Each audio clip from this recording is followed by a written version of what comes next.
বারাণসীর রামপুরা দুর্গে অবস্থিত দক্ষিণমুখী কালো হনুমানের এই অদ্ভুত মন্দিরের ইতিহাস এক রহস্যে ঘেরা।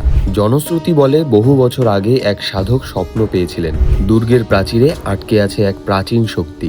স্বপ্নাদেশ মেনে খনন কার্য শুরু হয় এবং মাটি খুঁড়ে পাওয়া যায় কালো পাথরের তৈরি হনুমানের এক দক্ষিণমুখী মূর্তি।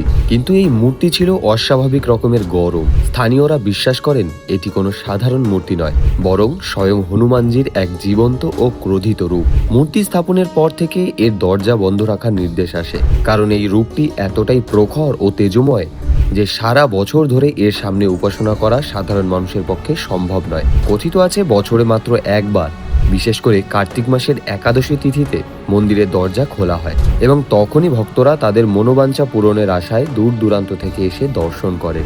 এই একদিনের জন্য খোলা দরজা দিয়ে প্রবেশ করেই ভক্তরা তাদের আরাধ্য দেবতার দর্শন পান। এই রহস্যময় নিয়ম এবং মূর্তির তেজি আজও এই মন্দিরকে বারাণসীর এক অপার রহস্য ও শক্তির কেন্দ্র করে রেখেছে।